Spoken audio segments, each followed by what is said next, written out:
ప్రార్థన చేసుకుందాం. ప్రేమగల మా తండ్రి, మా నమ్మకమైన దేవ, మా ప్రభు మా రక్షకుడైన యేసుక్రీస్తు నమ్మకమైన నామములో మరొకసారి నీ వాక్యం చుట్టూ మేము చేరి నిన్ను స్తుతించే భాగ్యమును మీరు అనుగ్రహించినందుకు మీకు వందనాలు స్తోత్రాలు చెల్లిస్తున్నాము. జీవగల మా తండ్రి, మేము ఇంకా పాపులుగా ఉన్నప్పుడు, తండ్రి మీకు దూరస్తులుగా ఉన్నప్పుడు, శత్రువులుగా జీవిస్తున్నప్పుడు మీరు మమ్మల్ని ప్రేమించినందుకు వందనాలు. మా కొరకై పరలోకం నుండి తండ్రి ఈ లోకానికి వచ్చి కల్వరి శిలువ మీద మాకు బదులుగా చనిపోయి సమాధి చేయబడి మూడవ నాడు తిరిగి లేచినందుకు వందనాలు స్తోత్రాలు చెల్లిస్తున్నాం. మీరు కాల్చిన అమూల్యమైన రక్తం ద్వారా మా పాపములన్నింటినీ మీరు క్షమించినందుకు వందనాలు. మీరు మమ్మల్ని మీ కుమారులుగా మమ్మల్ని అంగీకరించినందుకు, స్వీకరించినందుకు వందనాలు. మమ్మల్ని ప్రభు రాజులుగాను, యాజకులుగాను, జత పనివారిగాను, తోడి పనివారిగాను, రాయబారులుగా, సాక్షులుగా ఈ లోకంలో మీరు మమ్మల్ని ఉంచినందుకు మీకు వందనాలు స్తోత్రాలు చెల్లిస్తున్నాం. నీ వాక్యము మా పాదములకు దీపంగా, మా త్రోవలకు వెలుగుగా ఇచ్చినందుకు వందనాలు. పరిశుద్ధాత్మను సంచకరువుగా, నడిపించేవాడుగా, బోధించేవాడుగా, ఆదరించేవాడుగా మీరు అనుగ్రహించినందుకు వందనములు స్తోత్రములు చెల్లిస్తున్నాం. జీవగల మా తండ్రి, నూతన ఎరుషలేము ప్రార్థన మందిరాన్ని మీరు స్థాపించి ఇంతవరకు భద్రపరిచినందుకు వందనాలు. ఫిలదెల్ఫియా బోయినపల్లిలోను, పాలెంరాయి సియోను మందిరంకి వందనాలు. మీరు ఇచ్చిన వాగ్దానములన్నీ అవును ఆమెన్ అన్నట్టు నెరవేరుస్తున్నందుకు వందనాలు. కీర్తనలు 2:8 చొప్పున జనములను స్వాస్థ్యంగాను, భూమిని దిగంతంలో వరకు సొత్తుగా ఇచ్చారు. యెషయా 27:3 ప్రకారం ప్రతి క్షణం మీరు కాపాడి మమ్మల్ని భద్రపరుస్తున్నందుకు వందనాలు. జకరియా 2:5 చొప్పున మీరు మా చుట్టూ అగ్ని ప్రాకారం ఉంచినందుకు వందనాలు. జీవగల మా తండ్రి, ఈ రాత్రి బైబిల్ పట్టణం కొరకై ఆన్లైన్లో తండ్రి వింటున్న పిల్లలందరికీ మీకు ఎంతో వందనాలు తండ్రి. పిల్లలందరూ భయభక్తులతో కూర్చోవడానికి మీరు సహాయపడమని ప్రార్థన చేస్తున్నాం. మరొకసారి నన్ను నేను విశ్వాసం ద్వారా మీ రక్త ప్రోక్షణ కిందికి తెచ్చుకొనిచున్నాను తండ్రి. మీరు నన్ను కడిగి పరిశుద్ధమైన పాత్రగా మట్టుగా మీరు వాడుకోమని ప్రార్థన చేస్తున్నాను. మత్తయి 10:20, లూకా 12:12 చొప్పున పరిశుద్ధాత్మ దేవ ఏమి పలకవలసింది మీరే మాకు బోధించమని ప్రార్థన చేస్తున్నాం. వినే వారిగా మాత్రం కాకుండా దాని ప్రకారం చేసేవారిగా నన్ను మమ్మల్ని ఉంచండి. సమయమును మా తలంపులను స్వాధీనపరచుకోండి. జోసెఫ్ యొక్క జీవితం ద్వారా మా జీవితాలు కూడా జోసెఫ్ వలె, యేసు ప్రభు వలె మార్చండి. మా ప్రభు మా రక్షకుడైన యేసుక్రీస్తు నమ్మకమైన బలమైన నామంలో స్తుతించి ప్రార్థించి నమ్మి వేడుచున్నాం తండ్రి, ఆమేన్. శివుని గీతాల్లో నుంచి మనం 468వ పాట పాడుకుందాం. 468, 468వ పాట. క్రీస్తుని స్వరము విందును అనే పాట. మొదటి 5 చరణాలు మాత్రమే పాడుకుందాం. 468 క్రీస్తుని స్వరము విందును ప్రభువే పలికినప్పుడు మొదటి 5 చరణాలు మాత్రమే. క్రీస్తుని స్వరము విందును ప్రభువే పలికినప్పుడు మాధుర స్వరమేయది, మెల్లాని స్వరమేయది, మాధుర స్వరమేయది, మెల్లాని స్వరమేయది. యెహోవాని స్వరము జలములపై వినబడెను, యెహోవాని స్వరము జలములపై వినబడెను. మహిమగల దేవుడు, మహిమగల దేవుడు ఉరుము వలె గర్జించెను.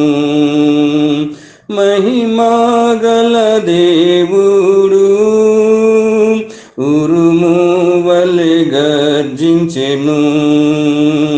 క్రీస్తుని స్వరము విందును ప్రభువే పలికినప్పుడు మాధుర స్వరమేయది, మెల్లాని స్వరమేయది, మాధుర స్వరమేయది, మెల్లాని స్వరమేయది. బలమైన నీ స్వరము బహు ప్రభావము గలది, బలమైన నీ బహు ప్రభావము గలది. దేవదారుల విరచును, దేవదారుల విరచును, ప్రజ్వలింప చేయునగ్నిని. దేవదారుల విరచును, ప్రజ్వలింప చేయునగ్నిని. క్రీస్తుని స్వరము విందును, ప్రభువే పలికినప్పుడు. మాధుర స్వరమేయది, మెల్లాని స్వరమేయది. మాధుర స్వరమేయది, మెల్లాని స్వరమేయది. అద్భుత ప్రభు స్వరము అరణ్యము కదిలించును. అద్భుత ప్రభు స్వరము అరణ్యము కదిలించును. ఆకులరాలా జయును, ఆకులరాలా జయును, లేళ్ళని నా జయును. ఆకులరాలా జయును, లేళ్ళని నా జయును. క్రీస్తుని స్వరము విందును, ప్రభువే పలికినప్పుడు. మాధుర స్వరమేయది, మెల్లాని స్వరమేయది. మాధుర స్వరమేయది, మెల్లాని స్వరమేయది. ఆలయమందనియు ఆయననే ఘనపరచున్. ఆలయమందనియు ఆయననే ఘనపరచున్. ఆశీర్వాదము శాంతి, ఆశీర్వాదము శాంతి, నొసగునాయన స్వరమే. ఆశీర్వాదము శాంతి, నొసగునాయన స్వరమే. క్రీస్తుని స్వరము విందును, ప్రభువే పలికినప్పుడు. మాధుర స్వరమేయది, మెల్లాని స్వరమేయది. మాధుర స్వరమేయది, మెల్లాని స్వరమేయది. నీ మధుర స్వరము నీ వాక్యమున విందున్. నీ మధుర స్వరము నీ వాక్యమున విందున్. ప్రార్థనలయందునా, ప్రార్థనలయందునా, ప్రతిదినము పల్కెదవు. ప్రార్థనలయందునా, ప్రతిదినము పల్కెదవు. క్రీస్తుని స్వరము విందును, ప్రభువే పలికినప్పుడు. మాధుర స్వరమేయది, మెల్లాని స్వరమేయది. మాధుర స్వరమేయది, మెల్లాని స్వరమేయది. బైబిల్ పల్లవి పాడుకుందాం. పఠింప శ్రేష్ఠ గ్రంథము బైబిల్, పఠింప శ్రేష్ఠ గ్రంథము బైబిల్. అనుదినం పఠించిన ప్రేమతోడ నడుపును ఓ పఠింప శ్రేష్ఠ గ్రంథము Bible. The best book to read is the Bible. The best book to read is the Bible. If you read it every day, it will help you all the way. Oh, the best book to read is the Bible. ఆదికాండము 37వ అధ్యాయము, book of Genesis 37th chapter.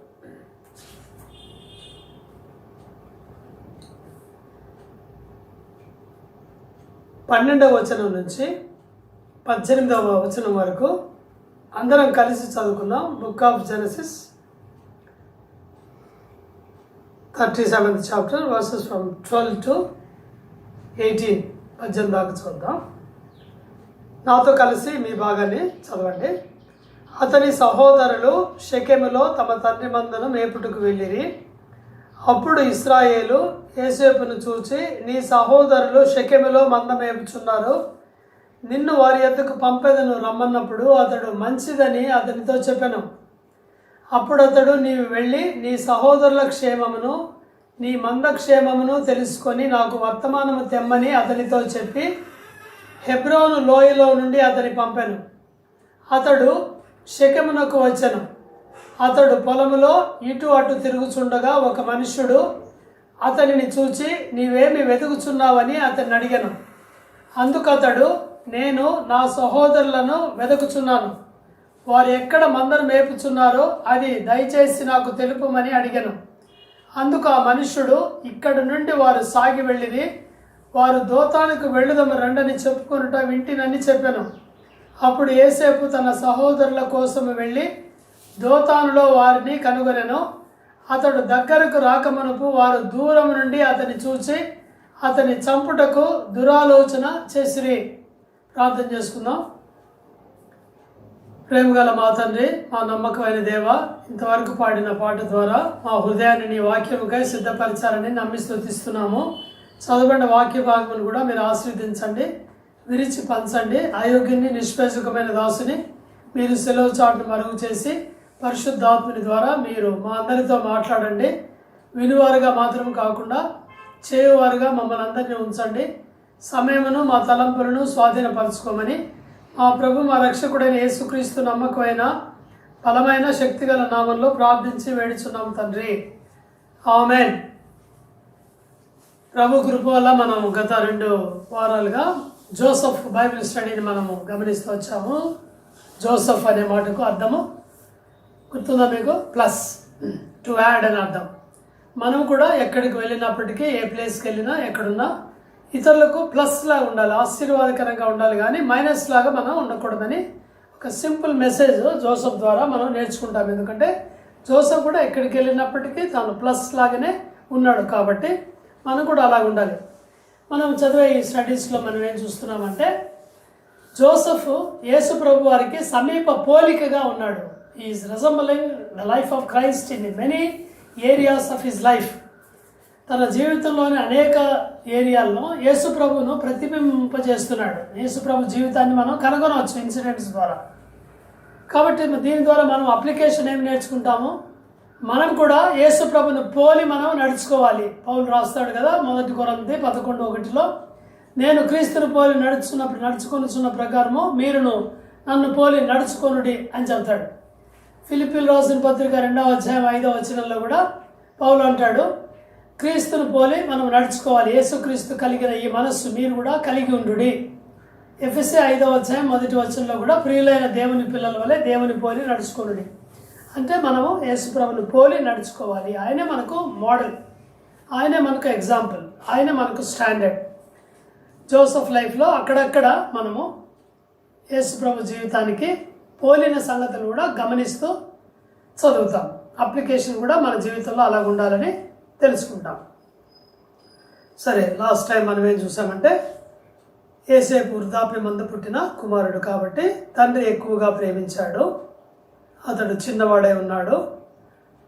తండ్రి యొక్క మందను మేపడానికి సహోదరులతో పాటు వెళ్ళాడు. వాళ్ళ నాన్న విచిత్రమైన నిలువుటంగి కూడా ఆయనకు కుట్టించాడు. ఇందులో కొన్ని క్యారెక్టరిస్టిక్స్ కూడా మనం చూసాము. మొదటిది, హీ వాజ్ ఎ సర్వెంట్, సేవకుడు, చిన్నవాడు. యేసు ప్రభు కూడా సేవకుడుగా ఉన్నాడు ఈ లోకంలో. దాసుని రూపము ధరించుకున్నాడు. మనం కూడా ఈ లోకంలో దాసులుగా, పరిచారకులుగా తగ్గించుకొని ఉండాలి. అప్పుడే దేవుడు హెచ్చిస్తాడు. రెండవది మనం చూసాం, ఈ వాజ్ ఎ షెపర్డ్. యేసు ప్రభు కూడా షెపర్డ్కు పోల్చుకున్నాడు. గొర్రెల కాపరిని, మంచి కాపరిని నేను గొర్రెల కోసం ప్రాణం పెట్టాను అని చెప్పాడు ఆయన. కాబట్టి గొర్రెల కాపరి, మనం కూడా గొర్రెల కాపరులం, చిన్న చిన్న గొర్రెల కాపురం. ఆయన ప్రధాన కాపరి అయితే, గొప్ప కాపరి అయితే, మనం చిన్న చిన్న కాపురలము. మన చుట్టూ ఉన్నవారికి మనము కాపురలము. నశించిన వారిని ఆయన చెంతకు నడిపించాలి, కనుగొని పోషించాలి, సంరక్షించాలి కూడా. ఈ లివ్డ్ సపరేటెడ్ లైఫ్, ప్రత్యేకమైన జీవితం జీవించాడు. యేసు ప్రభు కూడా ప్రత్యేకంగా ఉన్నాడు అని చూసాము. హెబ్రీ 7:26 ఇంకా చాలా రిఫరెన్స్లు చూసాము. మనం కూడా ఈ లోకంలో ప్రత్యేకంగా జీవించాలి అని మనం 2 కొరింథీ 6:14 సపరేటెడ్ లైఫ్ గురించి మనం చూసాము. తర్వాత 4వది సుపీరియర్. వాళ్ళ నాన్నగారు ఇతరుల కంటే ఇతన్ని సుపీరియర్గా అంటే ఎక్కువగా ప్రేమించాడు. యేసు ప్రభుని కూడా పరలోకమందున్న తండ్రి ఎక్కువగా ప్రేమించాడు. ఈయన నా ప్రియమైన కుమారుడని మాథ్యూ 3:17-5 కూడా చెప్పాడు. మనము దేవునికి ఇష్టమైన కార్యాలు చేసినప్పుడు యేసు ప్రభులాగా మనల్ని కూడా అలాగే దేవుడు పిలుస్తాడు. సుప్రిమసీ, రాబోయే గొప్పతనం గురించి, మహాత్మ్యం గురించి కళల ద్వారా జోసెఫ్ ఆ కళల గురించి వారికి చెప్పాడు. అందుకని వారు కూడా కోపం తెచ్చుకున్నారు, పగబట్టారు. సుప్రిమసీ, యేసేపు జోసెఫ్ పొందబోయే ప్రీ ఎమినెంట్ ప్లేస్ గురించి చెప్తున్నాడు ఆయన. అలాగే యేసు ప్రభు కూడా తగ్గించుకొని వచ్చాడు, కానీ ఆయన దేవుడు హెచ్చించాడని ఫిలిప్పీ 2:8 నుంచి మనం చూసాం. తగ్గించుకున్నాడు, దేవుడు హెచ్చించాడు. మనం కూడా అలాగే మనము సుప్రీమసీలోకి వెళ్ళాలంటే ముందు తగ్గించుకోవాలి. యేసు ప్రభుతో పాటు మనం రాజ్యం వెళుతాము. ఇది భవిష్యత్తులో. అయితే సుప్రీమసీలోకి వెళ్ళకముందు మనము సఫరింగ్స్ గుండా వెళ్ళాలి. అదే జోసెఫ్లో మనం చూసేది. ఫస్ట్ తన సహోదరులు ఆయన్ను ద్వేషించారు, పగబట్టిరి, పగబట్టిరి, మరింత పగబట్టిరి అని కూడా మనం చూసాం. So he has to go through sufferings before he attains supremacy అని చూసాం. అపోస్తలుల కార్యాలు 14:22 పౌలు అంటున్నాడు, మనము అనేక శ్రమలు అనుభవించి దేవుని రాజ్యములో ప్రవేశించాలి. కొన్ని శ్రమలు కాదు, అనేక శ్రమలు. శ్రమలు లేకుండా మనకు కిరీటాలు దొరకవు. సిలువను సహించు, కిరీటం ధరించు. Bear the cross, wear the crown. ఇదే రూట్. కాబట్టి జోసెఫ్ను కూడా వారు పగబట్టిరి, మరింత పగబట్టిరి అని మనం 3 సార్లు చూసాము. ఎందుకు వాళ్ళు పగబట్టారో కూడా చూసాము. ఎందుకంటే వారు చెడుతనము గురించి, వారు చెడ్డవారు, యేసేపు మంచివాడు. మనం కూడా అలాగే, మనం మంచివారిగా ఉన్నప్పుడు ఇతరులు మనల్ని ద్వేషిస్తారు. యేసు ప్రభువుని కూడా అలాగే ద్వేషించారు. సో అంతేకాకుండా వాళ్ళ నాన్నగారు అందరికంటే ఎక్కువగా ప్రేమించాడు కాబట్టి ద్వేషించారు, పగబట్టారు. మనల్ని కూడా అంతే. దేవుడు మనల్ని ఎక్కువగా ప్రేమించినప్పుడు ఇతరులు కూడా కొన్నిసార్లు ద్వేషిస్తారు. తన మాటలను బట్టి, కళలను బట్టి, మాటలను బట్టి కూడా ద్వేషించారు, పగబట్టారు. మనం కూడా రాబోయే రోజుల్లో మనము దేవుని కుమారులుగా ఏలుతామని మనం చెప్పినప్పుడు వారు కూడా మన మీద పగబడతారు. ఇవి కారణాలు. మనం వేరుగా ఉన్నాము కాబట్టి ఇదంతా కూడా ప్రాబ్లం. మనం డిఫరెంట్ లైఫ్. సో వీరు పగబట్టిరి, పగబట్టిరి, మరింత పగబట్టిరి అని చూసాం. లూకా సువార్తలో 11వ అధ్యాయంలో కూడా 53-54 వచనాల్లో పరిసయ్యులు యేసుప్రభు మీద మరింత, లేకుంటే నిండా పగబట్టిరి అనే మాట చూస్తాం. నిండా పగబట్టిరి. మనల్ని కూడా అలాగే వారు పగబడతారు. ద్వేషించిరి, అసూయపడిరి, వారు నన్ను నిర్హేతుకముగా ద్వేషించిరి అని యేసుప్రభు తన గురించే చెప్పాడు. జాన్ 15:25, యోహాను 15:25 అలాగే చేశారు వీరు కూడా. సరే, ఇప్పుడు మనము సెకండ్ సీన్కి వస్తున్నాం. 12వ వచనం, ఆదికాండము 37:12 వచనం. అతని సహోదరులు షెకెములో తమ తండ్రి మందను మేపుటకు వెళ్ళిరి. అప్పుడు ఇశ్రాయేలు యోసేపును చూచి, నీ సహోదరులు షెకెములో మంద మేపుచున్నారు, నిన్ను వారి యొద్దకు పంపెదను రమ్మన్నప్పుడు.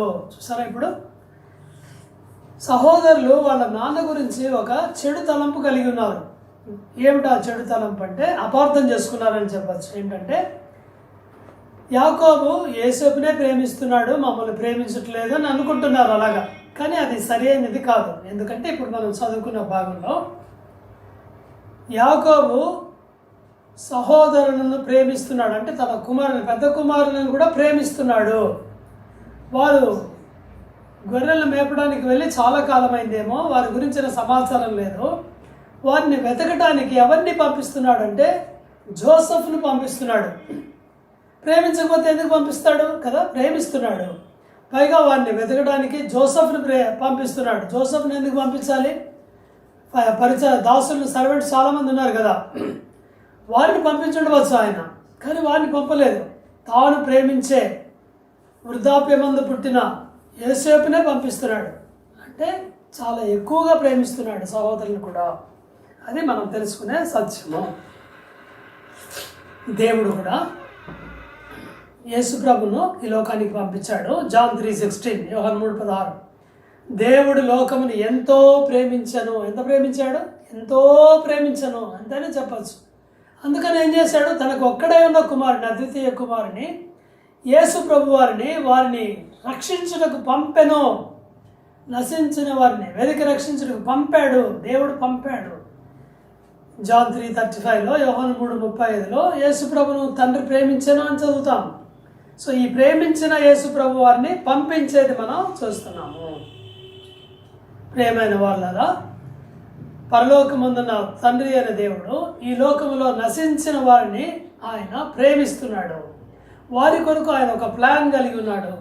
వారిని వెతకడానికి, వారిని రక్షించుటకు యేసుక్రీస్తు వారిని, ఒక్కడైన కుమారుని, తాను ప్రేమించే కుమారుని ఈ లోకానికి పంపిస్తున్నాడు. మనల్ని కూడా అలాగే పంపిస్తున్నాడు ఈ లోకానికి. మనం కూడా వారిని వెతికి రక్షించాలి. అయితే ఇప్పుడు జోసెఫ్ యొక్క రెస్పాన్స్ ఏంటి చూడండి. వాట్ హీ సేస్, నిన్ను వారెందుకు పంపుతాను రమ్మన్నప్పుడు ఏం చెప్పాడు?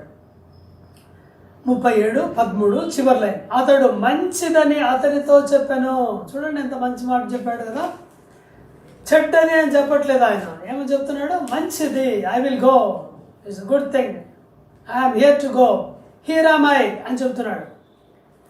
యేసు ప్రభు వారు కూడా ఈ లోకానికి దేవుడు పంపించేటప్పుడు తండ్రి అయిన దేవుడు ఏమని చెప్తున్నాడు? ఆన్సర్ హెబ్రీయులకు రాసిన పత్రిక 10వ అధ్యాయం 5వ వచనం. Hebrews 10th chapter verse 5 onwards.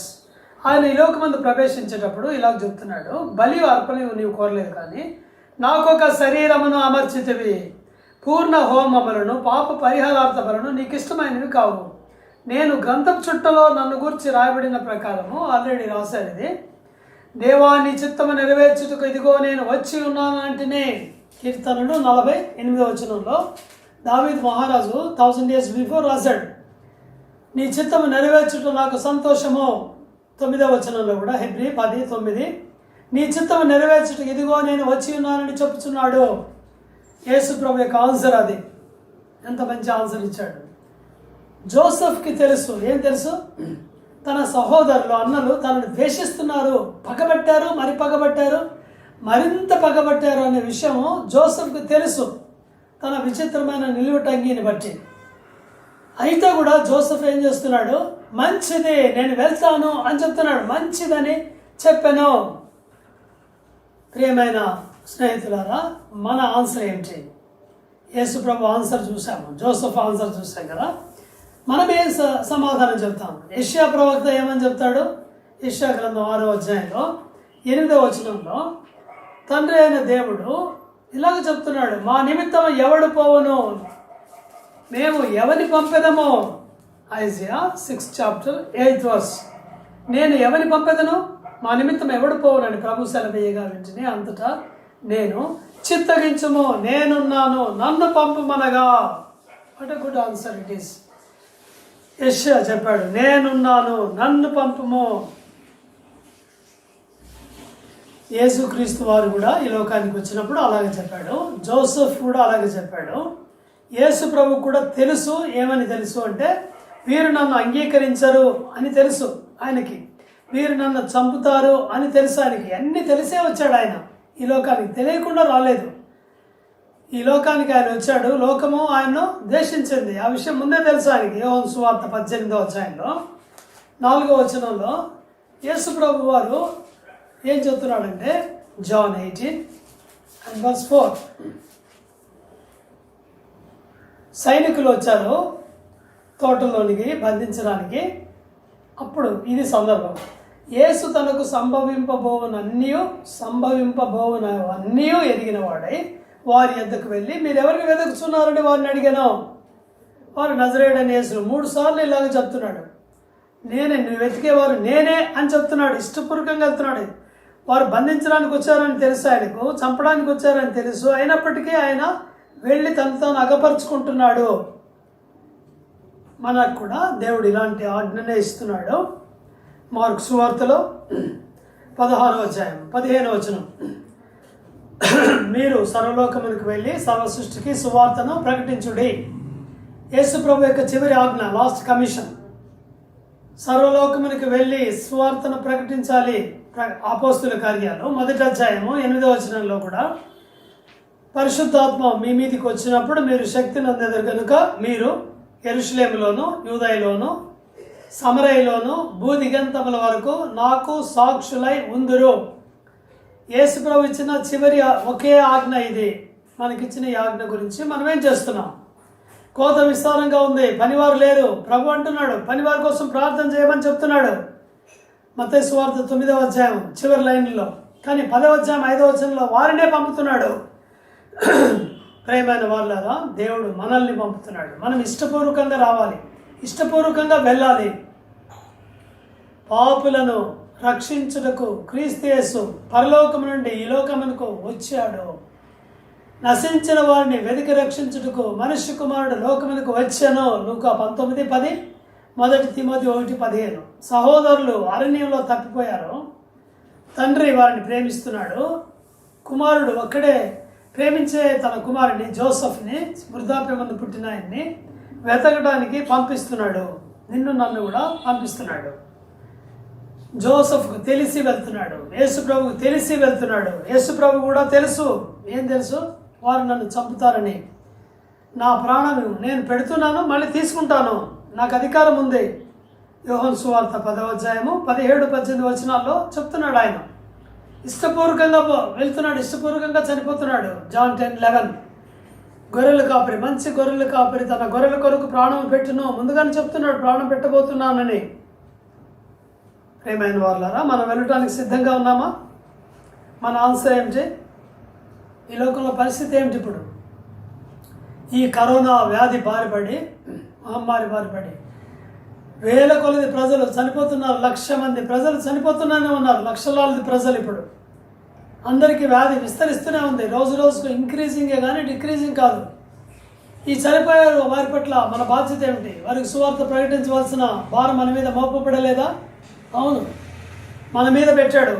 తప్పక వారిని రక్షించాలి. సామెతలు 24:11 వచనం, సావునకు పట్టబడిన వారిని నీవు రక్షించవా? నాశనకు జోగుచున్న వారిని నీవు తప్పించవా? దేవుడు అడుగుతున్నాడు మనల్ని. అందుకని పౌలు అంటాడు 1 కొరింథీ 9వ అధ్యాయంలో 16వ వచనంలో, అయ్యో సువార్త ప్రకటించవలసిన భారము నా మీద మోపబడి ఉన్నది. సువార్త ప్రకటించకపోయినడలో నాకు శ్రమ.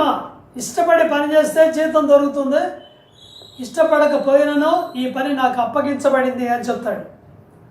పౌలు తన జీవితకాలం ఒకటే ధ్యేయముతో, ఒకటే గురితో జీవించాడు. అదేమిటంటే ఆత్మల రక్షణ. రోమీయులు రాసిన పత్రిక 1వ అధ్యాయము 14వ వచనం, రోమన్స్ 1:14, గ్రీసు దేశస్తులకు, గ్రీసు దేశస్తులు కాని వారికి, జ్ఞానులకు, మూఢులకు నేను రుణస్థుడను.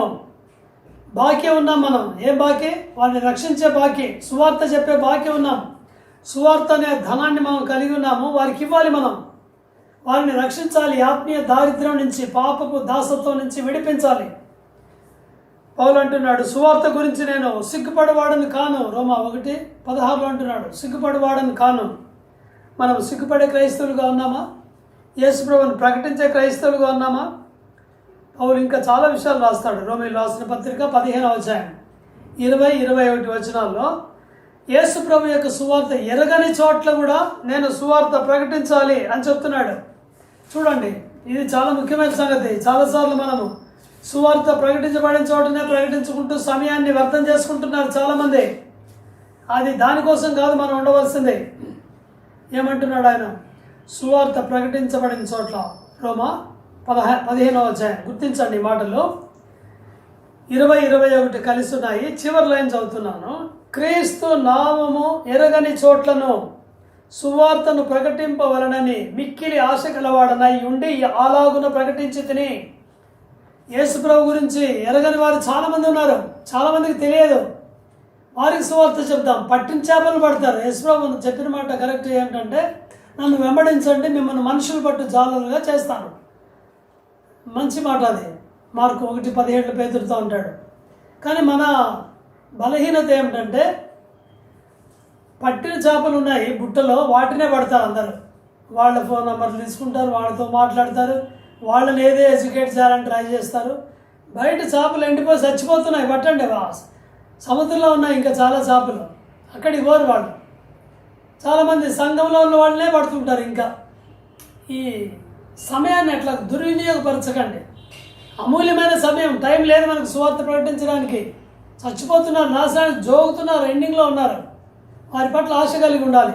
పౌలు సువార్త ఎరగని చోట కూడా సువార్త ప్రకటించవలనని ఆశ కలిగిన వాడై ఒక చోటు నుంచి ఒక చోటుకి వెళ్తూనే ఉన్నాడు. Stagnation is the great snare for the church.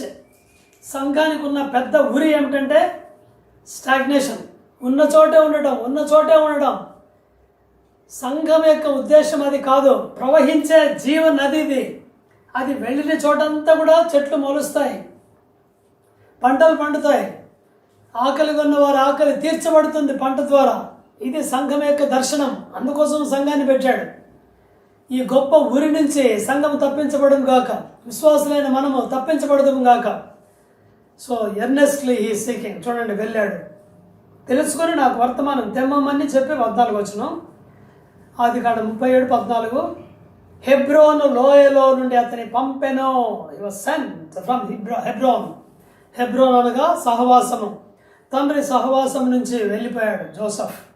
సహోదరులు వెతుక్కుంటూ వెళ్ళాడు. పరలోకము నుండి ఆయన ఈ లోకానికి దిగి వచ్చాడు. మన సౌఖ్యాన్ని వదిలిపెట్టాలి, మన సంతోషాన్ని వదిలిపెట్టాలి, ఆనందించే సమయాన్ని వదిలిపెట్టాలి. వెళ్ళాలి. మనం ఎక్కడ మనుషులు ఉన్నారో అక్కడికి వెళ్ళాలి. వెళ్ళెను, షెకెమునకు వచ్చెను. 15వ వచనం. షెకెము చాలా దూరమైన ప్లేస్ అది. షెకెము 50 మైల్స్ దూరం. అది 3 డేస్ జర్నీ. అట్లాగే వెళ్తున్నాడు. అక్కడికి వెళ్ళి అటు ఇటు తిరుగుతున్నాడు పొలంలో. ఒక ఆయన చూశాడు. ఏం వెతుకుతున్నావు నీవు అని అడిగాడు. నేను నా సహోదరులు వెతుకుతున్నాను. చూసారా, మన ఆన్సర్ కూడా ఇదే. ఏం వెతుకుతున్నాం మనం ఈ లోకంలో? ధనాన్న, బ్యాంక్ బ్యాలెన్స్ ఎక్కువ చేసుకోవడాన్నా, ఆఫీసులో ఎక్కువ పొజిషన్ కోసమా, ప్రమోషన్ కొరక?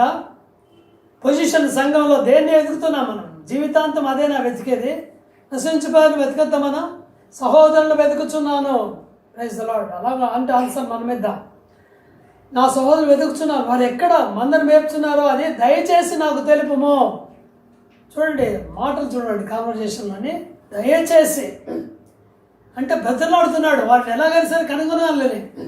మనం కూడా అంత ఆశతో వెతకాలి. ఆశ గల ప్రాణమును దేవుడు తృప్తిపరుస్తాడు. ఆశతో, ఆసక్తితో నశించిన వారిని వారి అడ్రస్ కనుక్కోవాలి. ఎక్కడున్నారు, ఎలా చెప్పాలి? నేను దయచేసి నాకు తెలుపుము అని చెప్పగా, దోతానికి వెళ్ళదాం రండి అని చెప్పుకుంటే నేను విన్నాను అని చెప్పాడు ఆయన. దోతాన్ అనే ప్లేస్ 13 మైల్స్. మళ్ళీ ఇంకొక రోజు ప్రయాణం. చూడండి, దోతానుకు వెళ్ళెను, వెళ్ళి వారిని కనుగొనెను. Praise the lord. సహోదరులను కనుగొనెను. కనుగొనేంత వరకు వెతుకుతూనే ఉన్నాడు. ఎంత పేషెన్స్ కదా, ఎంత ఓపిక ఉంది కదా, ఎంత ఆశ ఉంది కదా. జోసెఫ్కు అంత అవసరం లేదు యాక్చువల్గా. వాళ్ళ నాన్న షెకెంకి వెళ్ళి చూడమని. షెకెం కూడా వాళ్ళు చాలా దూరము అయినప్పటికీ కూడా అక్కడికి వెళ్ళాడు. అక్కడ లేరని వెనక్కి వెళ్ళొచ్చు కదా, అలా చేయలేదు. పిల్లలు చూడండి, కొన్నిసార్లు ఇళ్ళలో ఇలా చేస్తారు. వాళ్ళ అమ్మ కళ్ళజోడు కనిపించట్లేదు, కొంచెం చూడవే ఎక్కడుందో అని అంటే, నించున్న చోట అటు ఇటు చూసి లేదని చెప్తారు కదా. కిటికీలో చూడు అంటే ఆ కిటికీలో చూసి లేదంటారు. ఇంకో చోట వెతకడానికి కూడా ట్రై చేయరు. జోసెఫ్ అలా చేయలేదు. జోసెఫ్ వారు కనుగొనేదాకా వారిని వెతుకుతూనే ఉన్నాడు. ప్రియమైన విశ్వాసులారా, మనం కూడా అలాగే నశించిపోయిన వారిని వెతికి రక్షించేంత వరకు వారు వెంటబడాలి. మనం వారిని తిరిగి తెచ్చేదాకా వెళ్ళాలి. ఒకసారి చెప్పి అయిపోయింది నా భారం అనుకోకూడదు. ప్రార్థనలో వారిని వెంబడించాలి. మాటి మాటికి వాళ్ళని దేవుని మందిరానికి రమ్మని అడుగుతూనే ఉండాలి. ఒకసారి అడుగుతాము, రమ్మని అడిగితే వారు మేము రాము, మాకు వేరే పని ఉందంటే సెకండ్ టైం అడగడానికి సిగ్గుపడతాం మనం. ఒకసారి అడిగాను బ్రదర్, వాళ్ళు రామన్నారు, వాళ్ళు పని ఉందన్నారు, వాళ్ళకి ఇంట్రెస్ట్ లేదు, అలా చెప్తారు. వచ్చేదాకా వెళ్ళాలి. మా నాన్నగారి గురించి నేను చెప్పాలని ఇష్టపడుతున్నాను. ఎవరైనా ఒక ఆత్మకి అనుకుంటే వాళ్ళు మందిరానికి వచ్చేదాకా వాళ్ళని వదిలిపెట్టేవాడే కాదు. వాళ్ళ ఇంటికి వెళ్ళేవాడు, కూర్చుండేవాడు, వాళ్ళు వచ్చేదాకా తీసుకొచ్చేవాడు మందిరానికి. అలాగే అనేకులను రక్షించాడు పట్టణంలో. మనకు అలాంటి ఆశ ఉండాలి. ప్రార్థన చేయాలి వారి కోసం. కనుగొనేంత వరకు, రక్షణ పొందేదాకా మనం వారి కోసం ప్రార్థన చేయాలి. కనుగొనేను. సరే, ఇప్పుడు వాళ్ళ రియాక్షన్ ఏంటి? 18వ వచనం, ఆదికాండము 37వ అధ్యాయము 18వ వచనం. అతడు దగ్గరకు రాకమునుపు వారు దూరము నుండి అతని చూచి అతని చంపుటకు దురాలోచన చేశారు.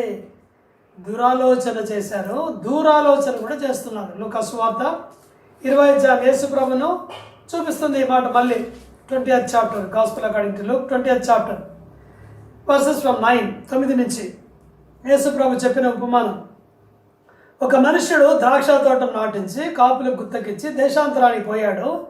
బహుకాలం ఉన్నాడు. పంటకాలం మందు ద్రాక్ష తోట పంటలో భాగమేమని అడగడానికి కాపుల దగ్గరికి దాసుని పంపించాడు. కొట్టి వట్టి చేతులతో పంపారు. తర్వాత 11వ వచనంలో మరొక దాసుని పంపితే అతన్ని కూడా కొట్టి అవమానపరిచి పంపేశారు వట్టి చేతులు. మరలా 3వసారి ఇంకొకరిని పంపితే వారిని కూడా అలాగే చేశారు. అప్పుడు ఆ ద్రాక్ష తోట యజమానుడు, ఏం చేస్తాను నేను ఇప్పుడు? 13వ వచనం, నా ప్రియకుమారుని పంపుతున్న ఒకవేళ వారు అతన్ని సన్మానించదని అనుకునేను. యేసు ప్రభు తన గురించి చెప్తున్నాడు. ఇప్పుడు వచ్చాడు ఆయన కదా లోకానికి. అయితే ఇప్పుడు కాపులు ఏం చూస్తున్నారు? 14వ వచనం చదువుతున్నాను. లూకా సువార్త 20:14. అయినను ఆ కాపులు అతన్ని చూచి ఇతడు వారసుడు, ఈ స్వాస్థ్యము మనదగినట్లు ఇతని చంపుదాం రండని ఒకరితో ఒకరు ఆలోచించుకొని అతన్ని ద్రాక్ష తోట వెలుపలికి త్రోసివేసి చంపిరి. Planned killing. ఇది ప్లాన్డ్. ఇదేదో ఉద్రేకంతో చేసింది కాదు. ఇది అకస్మాత్తుగా యాక్సిడెంటల్గా చంపడం కాదు. Planned murder. జోసెఫ్ని దూరం నుంచి వారు చూశారు. దూరం నుంచి గుర్తుపట్టారు జోసెఫ్ని వారు. అంటే ఆయన విచిత్రమైన నిలువుటంగి వేసుకొని వెళ్ళాడు. నేను ఆ కథ చదివినప్పుడంతా అనుకునేవాడిని, ఎందుకు జోసెఫ్ ఈ కోట్ ఆఫ్ మెనీ కలర్స్ వేసుకొని వెళ్ళాడు, ఇది చూస్తే వాళ్ళకి ఇంకా ఎక్కువ కోపం కదా అని అనుకునేవాడిని. అయితే మొదటిసారి ధ్యానించినప్పుడు దేవుడు మనల్ని ప్రేమించి మనకిచ్చిన coat of many colours ministry. ఈ కోట్ ఆఫ్ మెనీ కలర్స్ ఏంటంటే మినిస్ట్రీ. అనేకమైన తలాంతులు పరిచర్య కొరకు మనకిచ్చాడు. ఇతరులు ద్వేషిస్తున్నారని, ఇతరులు అసూయపడుతున్నారని, ఇతరులు మన మీద పగబడుతున్నారని, వారు చంపేస్తారేమో అని ఇలాగ ఆలోచన చేసి ఈ కోటుని పక్క పెట్టకూడదు. ప్రభు వచ్చే వరకు, మనం చనిపోయే వరకు ఈ పరిచర్య వస్త్రాన్ని వదిలిపెట్టకూడదు, వేసుకుని వెళ్ళాలి, పరిస్థితులు ఎలాంటివైనా సరే. So coat of many colours. So దీన్ని చూసే వారికి ఇంకా ఎక్కువ కోపం వచ్చింది. చంపడానికి ప్లాన్ చేశారు. నేనేం చెప్తున్నానంటే దూరం నుంచి వారు చూసి దురాలోచన చేసి ప్లాన్ చేసి చంపారు. కాబట్టి యేసుప్రభు సంగతి ఏమిటి? యేసుప్రభుని కూడా అలాగే దూరాలోచన చేసి చంపుతున్నారు. యోహాను సువార్తలో మనం చూస్తాము 11వ అధ్యాయం 11th చాప్టర్లో లాజర్ను యేసుప్రభు వారు లేపాడు 4 రోజుల తర్వాత. అయితే వీళ్ళు ఏం చేస్తున్నారంటే యేసుప్రభు లేపితే యేసుప్రభునే చంపడానికి ట్రై చేస్తున్నారు. చూడండి 11:53 యోహాను సువార్త 11:53. కాగా ఆ దినం నుండి వారు ఆయన్ను చంపను ఆలోచించుచుండిరి. చంపడానికి ప్లాన్ చేస్తున్నారు వారు. అంటే సమయం కోసం కనిపెడుతున్నారు అన్నమాట. చూడండి, చంపను ఆలోచించుచుండి. Planned killing. యేసుప్రభు వారిది యాక్సిడెంటల్ కిల్లింగ్ కాదు, ప్లాన్డ్ కిల్లింగ్. ఈ లోకంలో ప్రజలు మనల్ని కూడా ద్వేషిస్తారు, మనల్ని చంపడానికి ఆలోచిస్తారు. యేసుప్రభు శిష్యులు అందరూ కూడా 11 మంది వారు హతసాక్షులయ్యారు, శ్రమల గుండా వెళ్ళారు. థామస్ యేసుప్రభు శిష్యుడు, డౌటింగ్ థామస్ అని పేరు వచ్చింది. కానీ విశ్వాసంతో ఆయన మెడ్రాస్ మైలాపూర్లో యేసుప్రభు కొరకు హతసాక్షి అయ్యాడు. మనము మన జీవితాలని త్యాగం చేసైనా సువార్త ప్రకటించి వారిని కనుగొనాలి. ఇది మన కమాండ్మెంట్, మనకి ఇవ్వబడిన కమిషన్, ఇది ఆజ్ఞ. ఇది దేవుడు చెప్పాడు ముందే మనకు. ఏం చెప్పాడంటే, నేను ఈ లోకంలోనికి మిమ్మల్ని పంపుతున్నాను. ఎలా పంపుతున్నానంటే తోడేళ్ల మధ్యకు గొర్రె పిల్లలు పంపినట్టు పంపుతున్నాను. తోడేళ్ళు గొర్రె పిల్లలు వస్తే పూలదండలు వేస్తాయా? అలా భ్రమించకూడదు. తప్పక చంపడానికి ట్రై చేస్తాయి, తినేద్దామని. మనల్ని కూడా అలాగే. అందుకని యేసుప్రభు ముందే చెప్పాడు మత్తయి సువార్తలో 5వ అధ్యాయం 11-12 వచనంలో, నా నిమిత్తము జనులు మిమ్మును హింసించి నిందించి అబద్ధముగా చెడ్డ మాటలు ఇలా పలుకున్నప్పుడు మీరు ధన్యులు, సంతోషించి ఆనందించుడి. పరలోకమందు మీ ఫలం అధికమగును. ఇలాగన వారు పూర్వమందైన ప్రవక్తలను హింసించరి. ఇంతకుముందు చేశారు, ప్రవక్తలకు చేశారు, యేసు ప్రభువుకు చేశారు, యేసు ప్రభు శిష్యులకు చేశారు, మనకు కూడా చేస్తారు వారు. ఇది మన ఎండింగ్, ఇదే మనది. అందుకని డిస్కరేజ్ అవ్వక్కర్లేదు, నిరుత్సాహపడక్కర్లేదు. మనల్ని ప్రజలు మెచ్చుకోవాలని మనం పరిచయం చేస్తే మనుషులందరికంటే కూడా దౌర్భాగ్యులుగా ఉంటాం ఈ లోకంలో. తప్పక వారు హింసిస్తారు. డిస్కరేజ్మెంట్ ఉండకూడదు, అదొక్కటే చెప్తున్నాను నేను. పరిచయంలో ఉన్న వారికి పరిస్థితులు ఎంత ప్రతికూలమైనా నిరుత్సాహపడకూడదు. ఇంత మట్టుకు చాలు, ప్రభువా నేను నా పితరుల కంటే ఎక్కువ వాడును కాదు, నన్ను తీసుకో అని ఒక గొప్ప ప్రవక్త ప్రార్థన చేశాడు. తెలుసు కదా ఆయన ఎవరో? ఏలియా.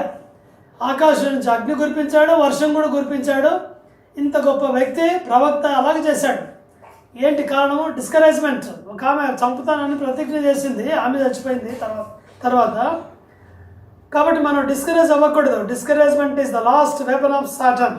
ఇప్పుడు మనం చూస్తాం. కాబట్టి బ్రదర్స్ ఏమనుకుంటున్నారు? తమ సొంత బ్రదర్ని చంపడానికి ప్లాన్ చేస్తున్నారు వీడు. ఇదిగో కలలుగానే వాడు వస్తున్నాడు, వీళ్ళదంతా అదే. వీడిని చంపితే ఈ డ్రీమర్ ఏమవుతాడో చూద్దాం, వీడిని చంపి గుంటలో పడేద్దాం అని ప్లాన్ చేస్తున్నారు వీరు. అయితే రూబేన్ ఆ మాట విని తప్పించడానికి అతడు సహాయం చేస్తున్నాడు.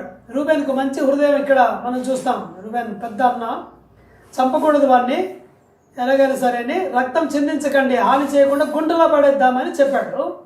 సరే, వారు ఏం చేశారంటే జోసెఫ్ దగ్గరకు వచ్చినప్పుడు ఏం చేశారు? అంగీని తీసేశారు. విచిత్రమైన నిలువుట అంగీని తీసివేసి పట్టుకొని గుంటలో పడేశారు. చూడండి, గుంటలో పడేశారు, అంగీని తీసివేశారు. యేసుప్రభు సంగతి ఏంటి? యేసుప్రభు అంగీని కూడా తీసివేసేది మనం యోహాను సువార్త 19వ అధ్యాయం 23వ వచనంలో చూస్తాం. 19:23లో ఆయన యొక్క అంగీని తీసుకొని వారు చీట్లు వేసుకొని సైనికులు పంచుకుంటారు. అంటే ఈ క్రానలాజికల్ ఇలా లేకపోయినా ఈ సంఘటనలు కొన్ని ఇన్సిడెంట్స్ని యేసుప్రభు జీవితంలో గుర్తు చేస్తున్నాయి. కాబట్టి అంగీని తీసి వాళ్ళు పక్కకు పెట్టేశాడు, గుంటలోకి పడేశారు. ఆ గుంట కూడా ఏం చూపిస్తుందంటే మన పాపపు స్థితిని చూపిస్తుంది. ఆ గుంట మన పాపములకు బదులుగా ఆయన శిలువ మీద ఆయన చనిపోయాడు, అది చూపిస్తుంది. శిలువ మీద చనిపోయాడు, ఆ గుంటలోనికి ఆయన వచ్చాడు, మనం ఉన్న స్థలానికి వచ్చాడు, మనం ఎక్కడున్నామో అక్కడికి వచ్చాడు ఆయన. కాబట్టి వీళ్ళు అనుకున్నారు ఈయన చంపేద్దాం, కళ్ళు ఏమవుతాయో అప్పుడు చూద్దాం అంటే అని అట్లా ఎగతాళిగా మాట్లాడి లాస్ట్కి గుంటలో పడేశారు. అంటే ఆయన కళల యొక్క భావాన్ని వాళ్ళు చేంజ్ చేయడానికి, లేకుంటే నాశనం చేయడానికి ట్రై చేస్తున్నారు. ఏమవుతావో చూద్దాం అంటున్నారు. చూస్తారా చూడరా? ఆయన చూస్తారు కదా. యోసేపు సింహాసనం ఉండేది చూస్తారు, యేసు ప్రభువుని కూడా చూస్తారు. మేము పొడి చేస్తాం, చంపేస్తాం, నువ్వు దేవుని కుమారుడు, అలాగన్నావు ఇలాగన్నావు, ఇప్పుడు నిన్ను రక్షించుకో, అలాగే ఎగతాళి చేస్తారు కదా. ప్రకటన 1:7వ అధ్యాయంలో 7వ వచనంలో, రెవల్యూషన్ 1:7లో ఆయన పొడిచిన వారు కూడా చూతురు అని మనం చూస్తాం. యేసుప్రభు వచ్చినప్పుడు చూస్తారు వారు కూడా. సరే, గుంటలో వేశారు. గుంటలో వేసినప్పుడు ఏం జరిగింది? అక్కడ ఇష్మాయేలీయులు వస్తున్నారు, మార్గస్థులు. 25వ వచనంలో ఇష్మాయేలీయులు అని ఉంది. 28లో మిజ్జానీయులు అని ఉంది, వర్తకులు. ఇద్దరు ఒకటే, ఇద్దరు ఆ గుంపులో ఉండవచ్చు. కొన్ని చోట్ల బైబిల్లో ఇవి మార్చి కూడా వాడేది చూస్తాము. న్యాయాధిపతుల్లో ఉంది, మార్చి వాడతారు పదాలు. చూడండి, ఒకటే చూద్దాము. న్యాయాధిపతులు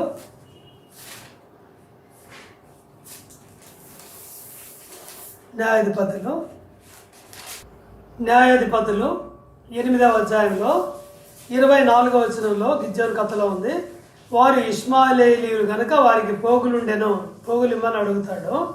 మళ్ళీ 26వ వచనంలో మిద్యాన్ రాజుల ఒంటి మీద ఉన్న చంద్రహారములు కర్ణభూషణలు అలాగే, అంటే కొన్నిసార్లు మార్చి కూడా రాస్తారు. ఒకవేళ ఈ గుంపులో ఇద్దరు కూడా ఉండుండవచ్చు, ఇష్మాయేలు మిద్యానీయులు. ఓకే, సో వారికి అమ్మి వేసిరి, 20 తులముల వెండికి అమ్మి వేసిరి. యేసుప్రభు వారిని కూడా మనకు 30 తులముల వెండి నాణాలకు అమ్మిన సంగతి మనకు తెలిసిన సంగతి. మత్తయి సువార్త 26:15 ఉంది. సో యేసుప్రభు జీవితంలో కొన్ని సంఘటనలు పోలికగా ఉన్నాయని మనం చూస్తున్నాము. సో అమ్మి వేసిరి, యేసేపును అమ్మి వేశారు, యేసుప్రభుని వారు కూడా అమ్మి వేశారు. ఇప్పుడు ఏమైంది? 28వ వచనం లాస్ట్ లైన్, వారు యేసేపును ఐగుప్తుకు తీసుకొని పోయిరి, was brought into Egypt. తర్వాత 29వ వచనంలో రూబేన్ వస్తాడు, లేకపోతే చాలా దుఃఖపడతాడు. అంటే బహుశా రూబేన్ కూడా వీరు చెప్పలేదు అనుకుంటాము ఇక్కడ. సరే, తర్వాత వారు ఏం చేశారు? యేసేపు అంగీని తీసుకొని ఒక మేకపిల్లని చంపి రక్తంలో అంగీ ముంచి 31వ వచనం 32వ వచనం, ఆ విచిత్రమైన నిలువుట అంగీని పంపగా వారి తండ్రి వద్దకు దాన్ని తెచ్చి, ఇది మాకు దొరికింది, నీ కుమారుని అవునో కాదా అని గుర్తుపట్టమని వేరే వాళ్ళతో పంపిస్తున్నారు అనమాట. వారు వెళ్ళలేదు.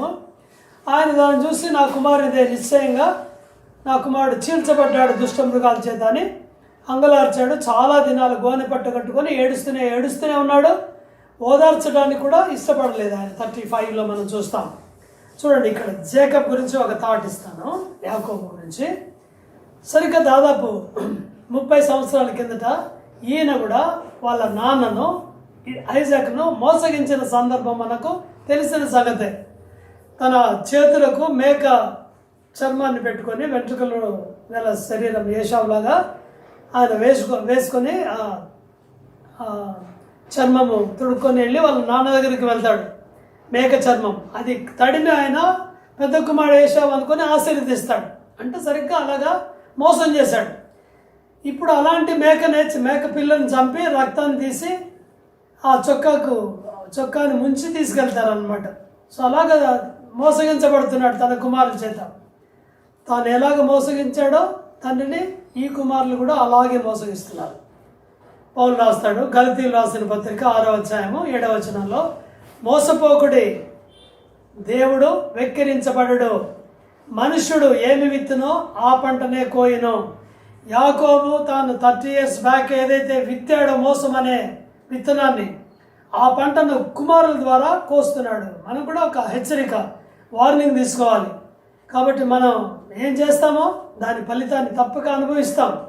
పాపము విత్తామా, పాప ఫలాన్ని, మరణాన్ని కోస్తాము. ఏడుస్తున్నాడు, ఓదార్పు పొందనొల్లకపోయాను తన కుమారుడి విషయమే.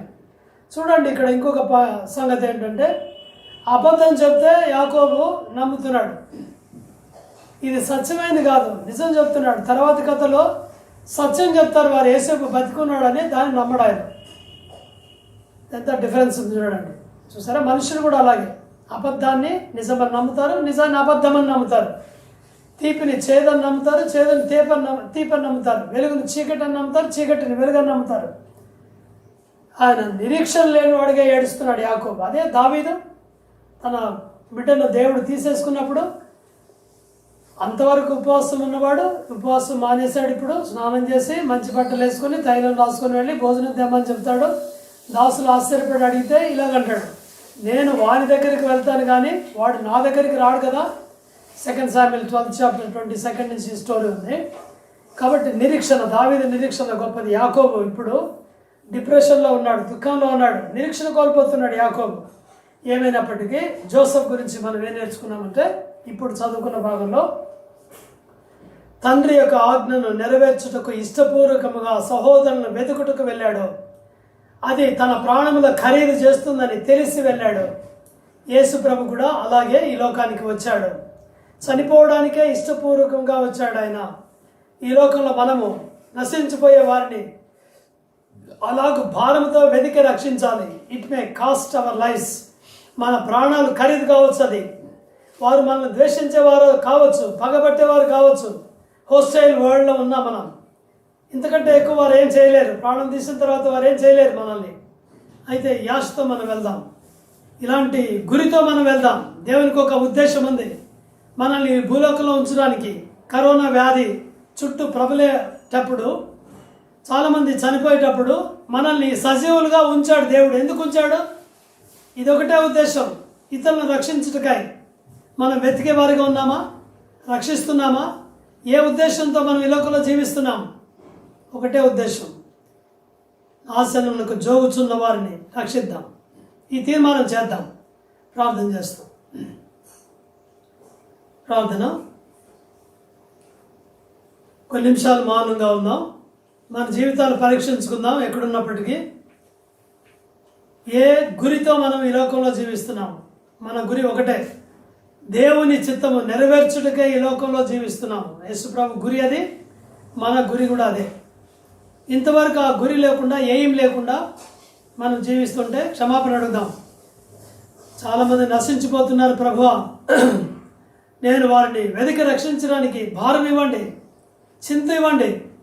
నేను ఎల్లప్పుడూ నా గురించి, నా కుటుంబం గురించి ఆలోచిస్తున్నాను. ఏం తిందునా, ఏం త్రాగుదుమా, దీని గురించి చింత ఉంది. పదవుల గురించి, పొజిషన్ గురించి, డబ్బు గురించి ప్రాకులాడుతున్నాను. నన్ను చేంజ్ చేయండి ప్రభువా, నన్ను మార్చండి ప్రభువా. ఈరోజు నుంచి తప్పక నేను సువార్త ప్రకటిస్తాను. నశించిన వారిని నేను కూడా మీతో పాటు రక్షిస్తాను, వెదకి రక్షిస్తాను. దేవుని వాక్యంతో చెప్పి, వారికి దేవుని వాక్యాన్ని చెప్పి, నా సాక్ష్యాన్ని చెప్పి మీ చెంతకు నడిపిస్తాను. అగ్ని నుంచి లాగుతాను కొంతమందిని. నాకు సహాయం చేయండి, అవకాశాలు ఇవ్వండి అని ఒక కమిట్మెంట్ చేద్దాం. మనసులోనే ఈ తీర్మానం చేయండి.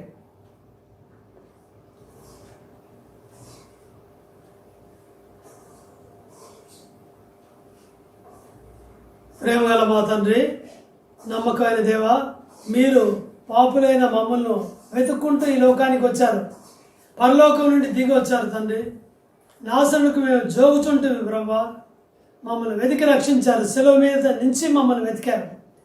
మీరు వచ్చిన ఉద్దేశం అది ఒకటే బ్రహ్మ. మమ్మల్ని ఈ భూలోకంలో ఉంచిన ఉద్దేశం కూడా అదే. సర్వలోకంలోకి వెళ్ళి సర్వ సృష్టికి సువార్త ప్రకటించండి అని చెప్పారు ప్రభా. నశించిన వారిని వెతికి రక్షించండి అని చెప్పారు ప్రభా. మా నిమిత్తం ఎవడు పోవను అని చెప్పారు తండ్రి. ప్రభా, ఈ ఆజ్ఞను మేము నెరవేర్చడానికి మాకు ఆశను, ఆసక్తిని దయచేయండి. పౌలుతో పాటు చెప్పేవారుగా చేయండి. సువార్త ప్రకటించకపోతే నాకు శ్రమ అని తండ్రి, సువార్తను గురించి సిగ్గుపడకుండా ఉండడానికి సహాయం చేయండి. మేము రుణస్థులం తండ్రి, మా చుట్టూ ఉన్న వారికి.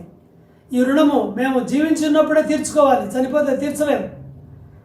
కాబట్టి ఈ ఆశను మా అందరికీ అనుగ్రహించండి. వాక్యం ఎవరైతే ఉంటున్నారో ఇక్కడ, బయట, వేరే దేశాల్లో, ఎక్కడైనా సరే, వారి ఉద్దేశాన్ని అర్థం చేసుకొని ఆ ఉద్దేశం నెరవేర్చుట కొరకు జీవించినట్లుగా సహాయం చేయండి. నాకు కూడా అలా సహాయం చేయమని మా ప్రభు, మా రక్షకుడైన యేసుక్రీస్తు నమ్మకమైన బలమైన నామములో ప్రార్థించి వేడుచున్నాం తండ్రి. ఆమెన్. మన తండ్రి అయిన దేవుని ప్రేమ, ప్రభు అయిన యేసుక్రీస్తు వారి యొక్క కృప, పరిశుద్ధాత్మ యొక్క నిన్న సహవాసము మనందరికీ ఎల్లప్పుడూ తోడుగా ఉండును గాక. ఆమెన్. ప్రకటనలు గమనించండి. బుధవారము రాత్రి 7 గంటలకు సంఘ ప్రార్థనకై తిరిగి మనం కలుసుకుంటాం. ప్రార్థించండి. Praise the lord.